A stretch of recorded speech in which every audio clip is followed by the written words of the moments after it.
খাড়া পাহাড়ের উপর এই জীবনে পদে পদে মৃত্যুর হাতছানি। সমুদ্রের কিনারায় থাকা এই ভয়ঙ্কর ঝুলন্ত ভাসমান গ্রামে $5 লাখ বিনিময়ে কেউ এক রাত কাটানোর সাহস করে না। কেন তারা পাহাড়ের চূড়াতেই পড়ে আছে, এর পেছনের আসল কারণ জানলে আপনিও চমকে উঠবেন। কল্পনা করুন, আপনি সকালে ঘুম থেকে উঠে ঘরের দরজা খুললেন, আর আপনার সামনেই 3000 ফুটের এক গভীর খাদ। ভাবুন তো, যদি এত উঁচুতে বা ঝড়ের রাতে হঠাৎ কেউ মারাত্মক অসুস্থ হয়ে পড়ে, তখন তারা কি করে? পৃথিবীর বুকে এমনও কিছু মানুষ আছে যাদের পুরো জীবন কাটে এমন এক খাদের কিনারায়।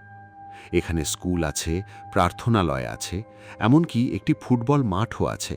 হ্যাঁ, ঠিকই শুনেছেন। 3000 ফুটের খাদের কিনারায় এই ভাসমান গ্রামটি কিভাবে টিকে আছে তা আধুনিক বিজ্ঞানীদেরও আজ অবাক করেছে। আপনি ভাবছেন পাহাড়ের উপর জীবন মানেই শান্তি। এই ভাসমান গ্রামের ভয়ঙ্কর বাস্তবতা জানলে আপনার বুক কেঁপে উঠবে।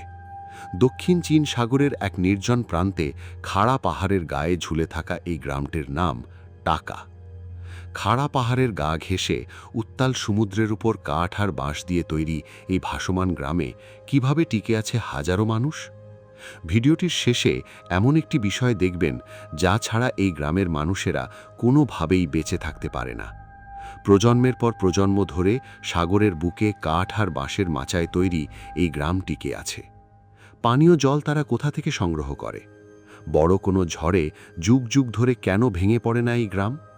পাহাড়ের শক্ত পাথরের খাঁজে খাঁজে বিশাল সব কাঠের গেড়ি গেঁথে তৈরি করা হয়েছে এই অদ্ভুত গ্রামের মূল ভিত্তি।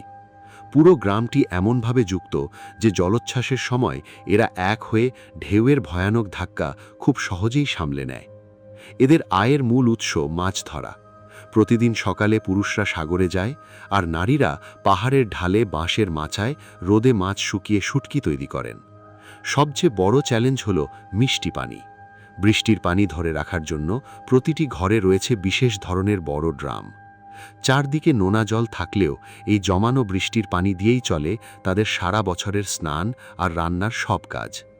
এই মানুষগুলোর অন্ন যোগানদাতা হল এই বিশাল সমুদ্র। প্রতিদিন হাজারো প্রতিকূলতা পেরিয়ে তারা সাগরে যায় মাছ ধরতে। কিন্তু প্রকৃতি সবসময় শান্ত থাকে না। সমুদ্র যখন তার ভয়ঙ্কর রূপ ধারণ করে, তখন পরিস্থিতি পাল্টে যায়। যখন সমুদ্রে সাইক্লোন ওঠে, তখন এই নড়বড়ে গ্রামটি কেন ভেঙে পড়ে না তা এক চরম বিস্ময়। ঝড়ের আগ মুহূর্তে চারদিক নিস্তব্ধ হয়ে যায়। শুধু গ্রামের মানুষের বাঁচার জন্য দ্রুত প্রস্তুতির আওয়াজ শোনা যায়। প্রবল বাতাসে কাঠের ঘরগুলো দুলতে থাকে, কিন্তু তাদের সেই প্রাচীন ইঞ্জিনিয়ারিং কৌশল পুরো গ্রামটিকে শক্তভাবে বাঁচিয়ে রাখে। এই বাঁশগুলো এমনভাবে বাঁধা যা প্রচণ্ড চাপে কিছুটা বেগে গেলেও কখনো পুরোপুরি ভেঙে সাগরে পড়ে যায় না। ঝুলন্ত এই রাস্তাতেই গ্রামের ছোট ছোট বাচ্চারা একদম নির্ভয়ে দৌড়ে বেড়ায় এবং আনন্দের সাথে ফুটবল খেলে কাটায়। বল খেলতে খেলতে যদি সেটি খাদের নিচে পড়ে যায়, তবে নতুন বল জোগাড় করা তাদের জন্য কঠিন। এত বিপদের মাঝেও এই শিশুদের মুখে যে হাসি দেখা যায়, তা পৃথিবীর যে কোনো মূল্যবান সম্পদের চেয়েও দামি। সমতলের আধুনিক হাসপাতাল অনেক দূরে হওয়ায় তারা প্রাচীন চীনা ভেষজ চিকিৎসা এবং নিজেদের তৈরি ওষুধের উপরই বেশি নির্ভর করে। অবস্থা খুব গুরুতর হলে জীবনের ঝুঁকি নিয়ে উত্তাল সমুদ্র পাড়ি দিয়ে তাদের রোগীকে মূল ভূখণ্ডের হাসপাতালে নিয়ে যেতে হয়। কিন্তু এত বিপদের পরও এই মানুষগুলো কেন সমতলে ফিরে যায় না? এর পেছনে রয়েছে এক করুণ ইতিহাস। সমতলে কেন তাদের জায়গা হলো না, এর পেছনে রয়েছে কয়েকশো বছরের পুরনো এক চরম অবহেলার করুণ ইতিহাস। শত শত বছর আগে তাদের পূর্বপুরুষরা যখন প্রথম এখানে এসেছিল, তখন সমতলের কেউ তাদের একটুও জায়গা দেয়নি। টিকে থাকার তাগিদে বাধ্য হয়ে তারা এই বিশাল সমুদ্র আর খাড়া পাহাড়কেই নিজেদের আপন ঠিকানা করে নিয়েছিল। সমতলের মানুষ তাদের প্রত্যাখ্যান করলেও এই বিশাল সমুদ্র এবং কঠিন পাহাড় তাদের পরম মমতায় আপন করে নিয়েছিল। তারা ছিল এক স্বতন্ত্র জাতি, যাদের সমতলের মানুষের সাথে বিয়ে বা স্কুলে পড়া সে সময় কঠোরভাবে নিষিদ্ধ ছিল। এক চিলতে মাটি না থাকায় তারা অগত্যা এই উত্তাল সমুদ্রকে তাদের অন্নদাতা আর খাড়া পাহাড়কে ঘর করে নেয়। আজ এই ভাসমান গ্রামই তাদের নিজস্ব এক স্বাধীন পৃথিবী, যেখানে তারা কারো দয়া ছাড়াই মাথা উঁচু করে স্বাচ্ছন্দ্যে বাঁচে।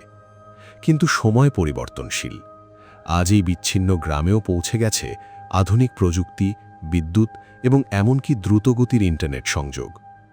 ইন্টারনেটের মাধ্যমে এই গ্রামের তরুণ প্রজন্ম আজ বাইরের আধুনিক পৃথিবীর ঝলমলে রূপ খুব সহজেই দেখতে পাচ্ছে। সমতলের বড় বড় শহর, বিলাসবহুল জীবন এবং ভালো চাকরির সুযোগ এই গ্রামের তরুণদের মনে নতুন এক স্বপ্নের জন্ম দিচ্ছে। কিন্তু বৃদ্ধরা চান তাদের এই প্রাচীন ঐতিহ্য টিকে থাক। তারা ভয় পান সবাই চলে গেলে এই গ্রাম একদিন হারিয়ে যাবে। পড়াশোনা বা চাকরির সন্ধানে প্রতি বছর অনেক তরুণ এই পাহাড় আর সমুদ্রের মায়া ত্যাগ করে সমতলের উদ্দেশ্যে পাড়ি দিচ্ছে। যুগ যুগ ধরে তারা এই ভঙ্গুর পাহাড় আর অস্থির জলের ওপর অটল অবকাঠামো গড়ে তোলার এক অদ্ভুত কৌশল নিখুঁত করেছে। সপ্তাহের একটি বিশেষ দিনে সমুদ্রের ওপর নৌকায় একটি অদ্ভুত ভাসমান বাজার বসে, যেখান থেকে তারা তাদের দৈনন্দিন প্রয়োজনীয় সবকিছু কেনে। মুদ্রার চেয়েও এখানে পণ্য বিনিময় প্রথা বেশি জনপ্রিয়। শুটকি মাছের বদলে তারা শাকসবজি আর চাল ডাল সংগ্রহ করে নেয় খুব সহজেই। পড়াশোনা বা চাকরির সন্ধানে প্রতি বছর অনেক তরুণ এই পাহাড় আর সমুদ্রের মায়া ত্যাগ করে সমতলের উদ্দেশ্যে পাড়ি দিচ্ছে। যদিও তরুণরা চলে যাচ্ছে, তবুও যারা এখনও আছে তারা নিজেদের প্রাচীন ঐতিহ্য টিকিয়ে রাখার আপ্রাণ চেষ্টা চালিয়ে যাচ্ছে।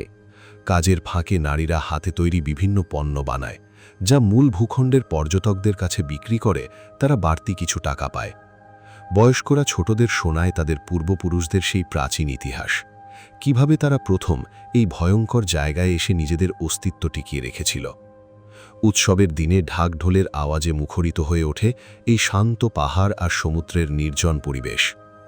বছরে একবার এই গ্রামে অনুষ্ঠিত হয় এক অদ্ভুত ড্র্যাগন নৌকাদৌড় উৎসব, যা দেখতে দূর থেকে অনেক পর্যটক আসে।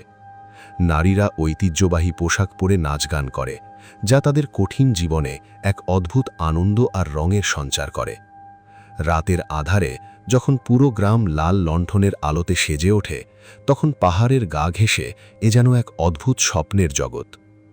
কিন্তু আধুনিক বিশ্বের উন্নয়নের প্রবল জোয়ারের মুখে এই প্রাচীন ভাসমান গ্রামটি কি তার অস্তিত্ব বেশি দিন টিকিয়ে রাখতে পারবে? বড় বড় ঘূর্ণিঝড় আর তরুণদের চলে যাওয়া, এই দুইয়ের মাঝে দাঁড়িয়ে গ্রামটি আজ তার ভবিষ্যৎ নিয়ে এক চরম শঙ্কায়। বৃদ্ধরা মনে করেন এই গ্রাম যদি ধ্বংস হয়ে যায়, তবে তাদের পূর্বপুরুষদের সেই বীরত্বের ইতিহাসও পৃথিবীর বুক থেকে চিরতরে মুছে যাবে। তাই প্রতি পদে পদে মৃত্যুর ঝুঁকি থাকলেও তারা এই পাহাড় আর সমুদ্রকেই শেষ মুহূর্ত পর্যন্ত আঁকড়ে ধরে বেঁচে থাকতে চায়। কারণ এই ভাসমান গ্রামই তাদের নিজস্ব এক স্বাধীন পৃথিবী, তাদের অস্তিত্ব আর তাদের পরম আপন আদি পরিচয়। তবে ভিডিওর শুরুতে আমি বলেছিলাম, ভিডিওর শেষে এমন একটি অদ্ভুত জিনিস দেখাবো যা ছাড়া এই গ্রামের কেউ বাঁচবে না। গ্রামের ঠিক মাঝখানে রয়েছে কাঠের তৈরি এই প্রাচীন বাতিঘর, যা শত বছর ধরে তাদের রাতের অন্ধকার দূর করছে। যখন গভীর রাতে পুরুষরা সাগরে মাছ ধরতে থাকে, তখন এই বাতিঘরের আলো দেখেই তারা নিরাপদে গ্রামে ফিরে আসে। এই আলো কোনো কারণে নিভে গেলে পথ হারিয়ে সাগরের বুকেই নিশ্চিত মৃত্যু হতে পারে তাদের।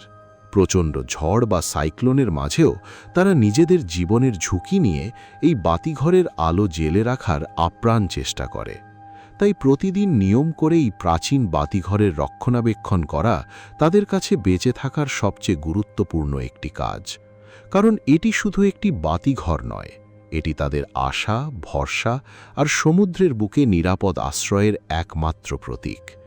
3000 ফুট উঁচুতে খাদের কিনারায় জীবন কাটানো সাধারণ মানুষের কাছে এক চরম দুঃস্বপ্ন হলেও এদের কাছে এটাই জীবন। আধুনিক সভ্যতার ছোঁয়া থেকে অনেক দূরে থাকলেও সমুদ্রের বুকে টিকে থাকার এক অনন্য উজ্জ্বল উদাহরণ তৈরি করেছে এরা। তাদের এই হাসিমুখ প্রমাণ করে যে মানুষের ইচ্ছা আর মনের জোর থাকলে প্রকৃতির যে কোনো চরম রূপকেই জয় করা যায়।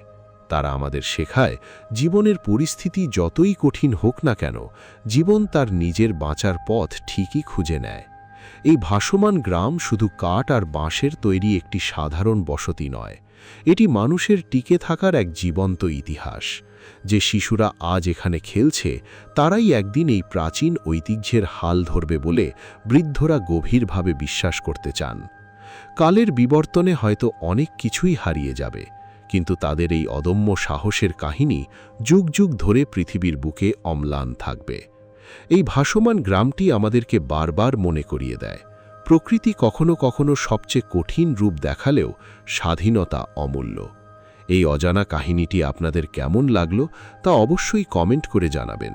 আপনাদের মতামত আমাদের নতুন ভিডিও তৈরিতে অনুপ্রেরণা যোগায়। যদি এই সাহসী মানুষগুলোর বেঁচে থাকার লড়াই আপনাকে অনুপ্রাণিত করে থাকে, তবে ভিডিওটিতে একটি লাইক দিতে ভুলবেন না। পৃথিবীর এমন আরও অসংখ্য অজানা এবং রোমাঞ্চকর কাহিনী নিয়মিত দেখতে আমাদের চ্যানেলটি সাবস্ক্রাইব করে আমাদের সাথেই যুক্ত থাকুন।